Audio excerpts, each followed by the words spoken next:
Hola amigos, bienvenidos a Gamats y sean bienvenidos también a esta nueva serie en la cual vamos a estudiar vectores, qué es un vector, cómo vamos a representarlo en un plano cartesiano, un plano polar, cómo hacer operaciones como suma de vectores o multiplicaciones por escalares, entre otros temas que abarcan los vectores. Para empezar tenemos que tener en cuenta qué es un vector. Un vector en términos simples es una flecha, que va a contar con tres características: una magnitud, que nos habla del el tamaño de la flecha; una dirección, que se refiere al ángulo que tenemos desde un eje de referencia; y por último tiene un sentido, es decir, hacia dónde está apuntando la flecha. Podemos ver esto de una mejor forma en un plano cartesiano en el que tenemos un eje X y un eje Y. Si nosotros marcáramos un punto dentro de este plano cartesiano, tendríamos una coordenada en X y otra coordenada en Y. Si proyectamos líneas perpendiculares a cada uno de los ejes, vamos a tener que este punto tiene aquí un valor determinado en Y aquí también tiene un valor determinado en X. Pero si nosotros trazáramos una línea desde el origen hasta donde teníamos nuestro punto, vamos a ver que esta flecha va a tener de igual forma una componente en X y otra componente en Y.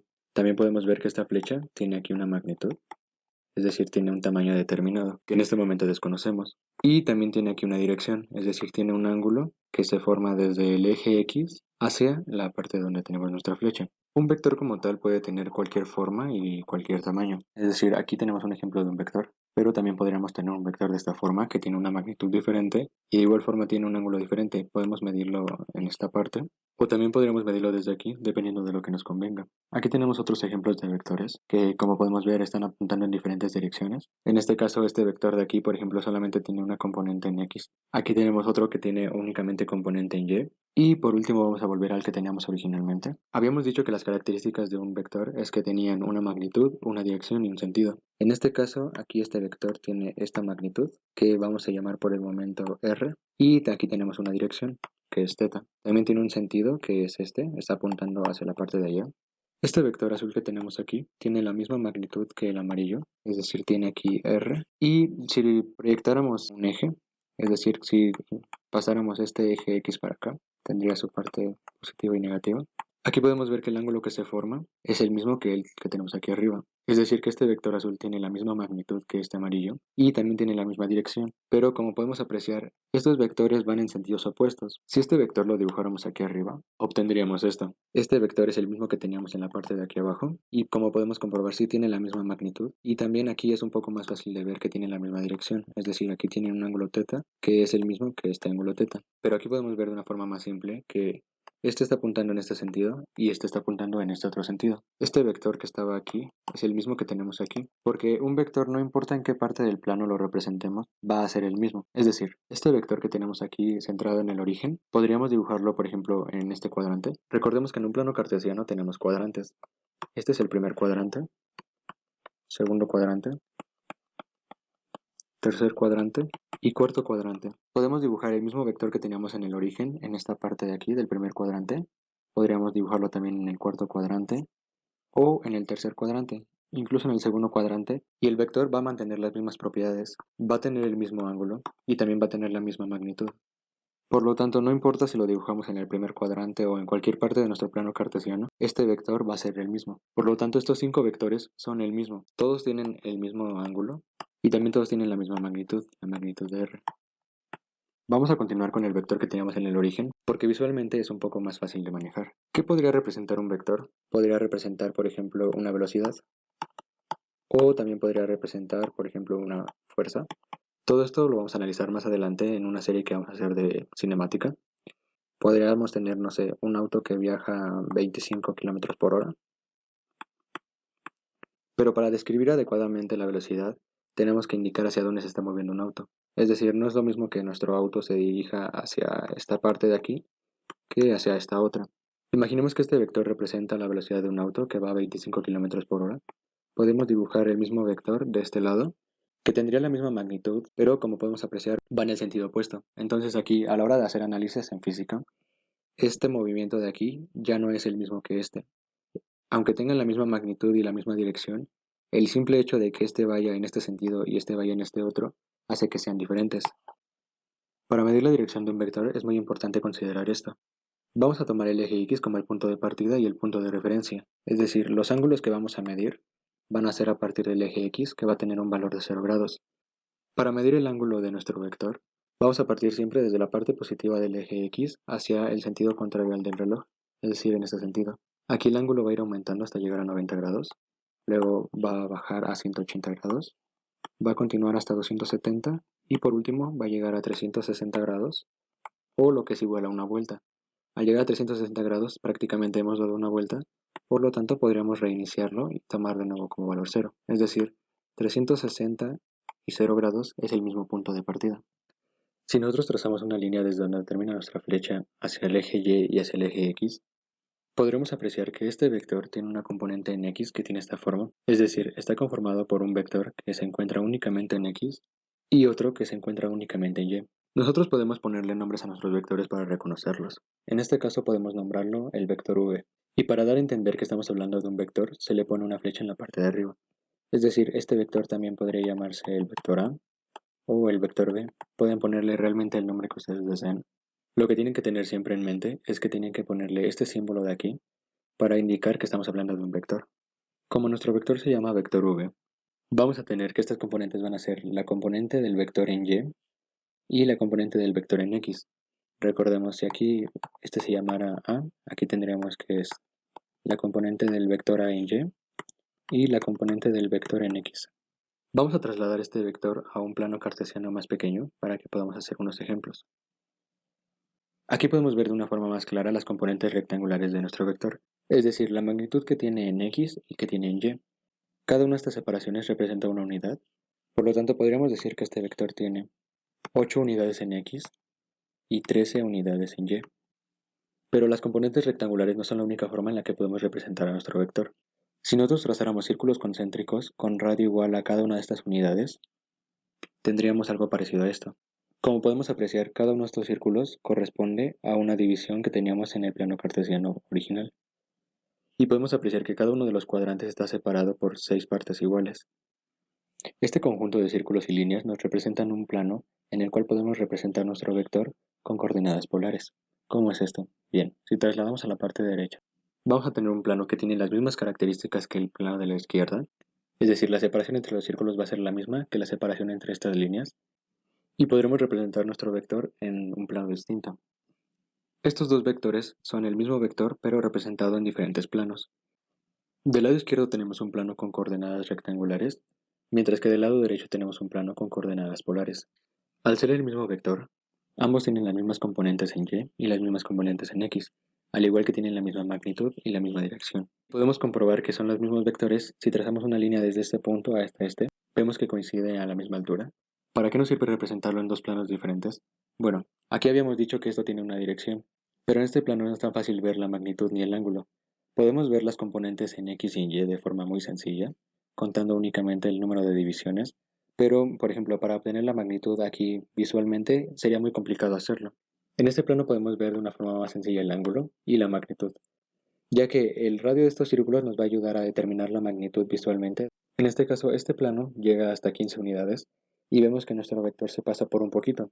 Únicamente visualizando este plano podíamos intuir que la magnitud de nuestro vector será de aproximadamente 15 unidades, y cada una de estas líneas va a representar 15 grados, porque desde el origen hasta este punto de aquí tenemos 90 grados.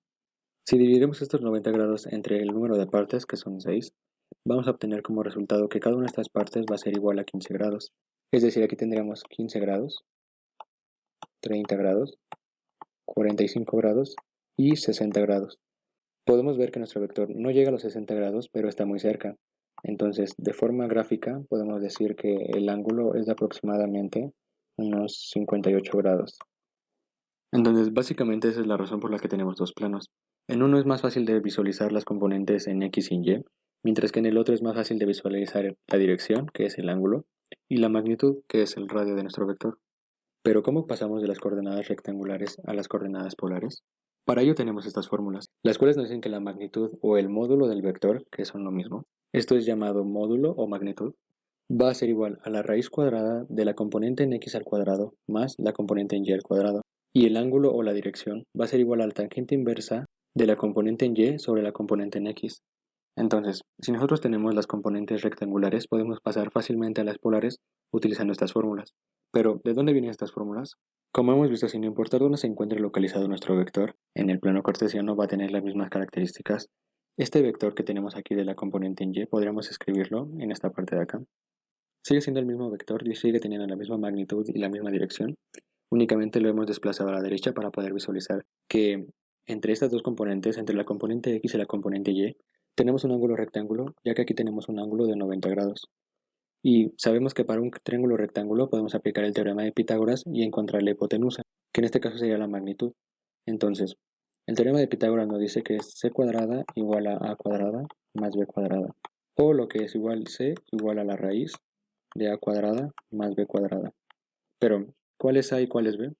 Si tomamos como referencia este ángulo, este sería el cateto opuesto y este sería el cateto adyacente. O lo que es igual a y b.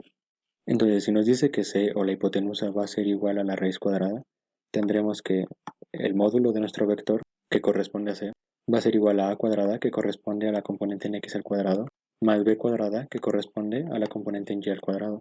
Y para deducir el ángulo tenemos que el seno de un ángulo va a ser igual al cateto opuesto sobre la hipotenusa. El coseno de un ángulo va a ser igual al cateto adyacente sobre hipotenusa. Y la tangente de un ángulo va a ser igual al cateto opuesto sobre el cateto adyacente. Aquí como punto de partida tenemos que considerar que el cateto opuesto y el cateto adyacente es lo que ya tenemos. Es decir, tenemos la magnitud de x y la magnitud de y. Este es el valor que como tal desconocemos. Por lo tanto, no vamos a ocupar ni la función seno ni la función coseno.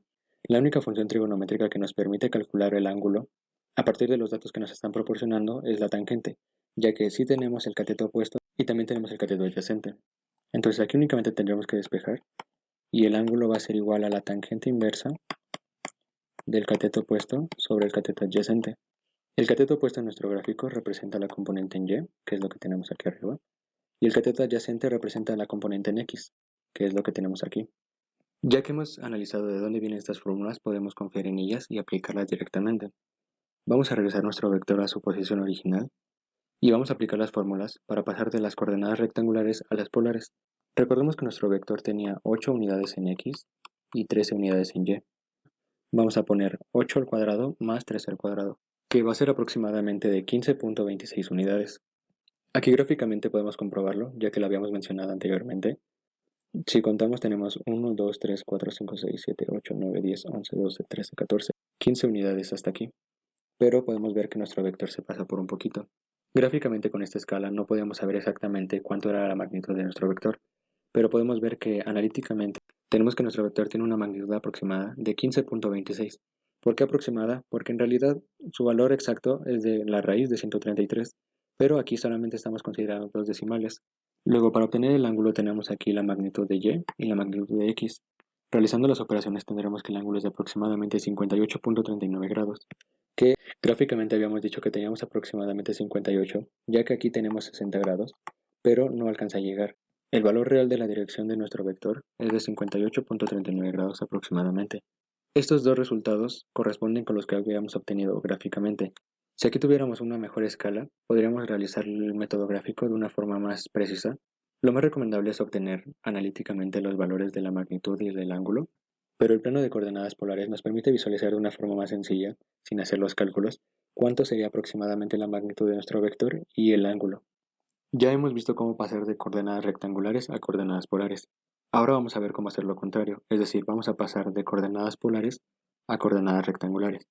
¿Cómo vamos a saber qué coordenadas vamos a tener? Bueno, el problema puede decirnos que tenemos una componente en x y otra componente en y con una cierta magnitud, o también podría decirnos que tenemos una magnitud de un cierto valor con una cierta dirección.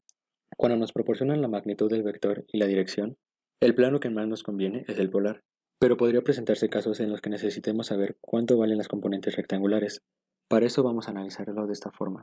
Primero vamos a verificar que efectivamente es el mismo vector trazando una línea recta. Podemos ver que es el mismo vector ya que está a la misma altura.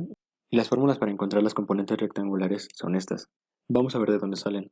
Recordemos que este vector podemos desplazarlo hacia la derecha o hacia la izquierda y va a conservar sus propiedades. Si lo pasamos de este lado, podemos ver que se forma un triángulo rectángulo entre estos tres vectores, es decir, entre el vector original y las componentes en x y en y.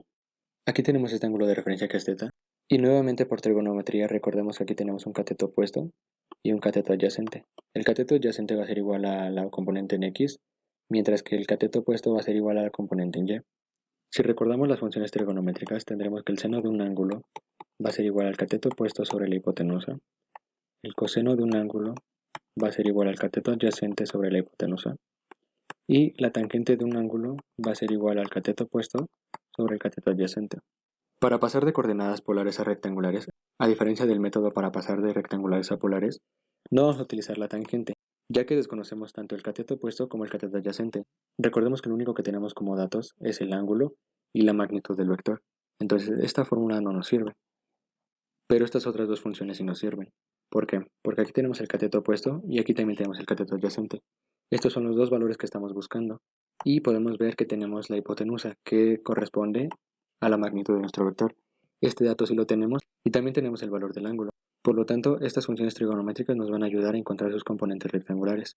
Si despejamos el cateto opuesto y el cateto adyacente de sus respectivas funciones, vamos a obtener que el cateto opuesto va a ser igual a la hipotenusa por el seno del ángulo, mientras que el cateto adyacente va a ser igual a la hipotenusa por el coseno del ángulo. Pero recordemos que para nosotros el cateto opuesto va a ser la componente en y el cateto adyacente va a ser la componente en x, mientras que la hipotenusa corresponde a la magnitud del vector. Por lo tanto, obtendremos las fórmulas que teníamos al principio, es decir, la componente en x va a ser igual a la magnitud del vector por el coseno del ángulo, y la componente en y va a ser igual a la magnitud del vector por el seno del ángulo. Como hemos comprobado de dónde salen estas fórmulas, podemos aplicarlas directamente con confianza. Primero vamos a regresar nuestro vector a su punto de origen, y vamos a tener que la componente en x va a ser igual a la magnitud del vector por el coseno de 30 grados, ya que como recordaremos, aquí tenemos 15 grados y aquí tenemos 30 grados. Aquí nuestro vector sí está exactamente en los 30 grados, por eso vamos a tomar este valor. Y vamos a tener que la componente en x va a ser de aproximadamente 10.86. Vamos a comprobarlo. Hasta aquí tenemos 10 unidades. Esta sería la onceava, pero podemos ver que nuestro vector está aproximadamente aquí. Con esta escala no podemos ver detalladamente cuánto vale, pero sí podemos notar que este valor de aquí es muy aproximado a este, por lo tanto, gráficamente podemos también comprobar que estamos en lo correcto. Y para la componente en y tenemos que es la magnitud del vector por el seno del mismo ángulo. Realizando las operaciones vamos a obtener 6.25 unidades, que podemos comprobar nuevamente gráficamente. A esta escala no se aprecia muy bien, pero aquí tenemos 6 unidades y la flecha se pasa por un poquito. Si partiéramos aquí esto en 4, podríamos ver que sí corresponde al punto 25 que tenemos aquí. Así que podemos decir que realizamos los cálculos correctamente y podemos comprobar también gráficamente que lo que hicimos está correcto. Y bueno amigos, esto sería todo por este video. Muchas gracias por verlo. Espero que les haya gustado, que haya quedado claro. Cualquier duda, comentario o sugerencia pueden hacérnoslo saber en los comentarios. Eso sería todo de mi parte. Muchas gracias y hasta luego.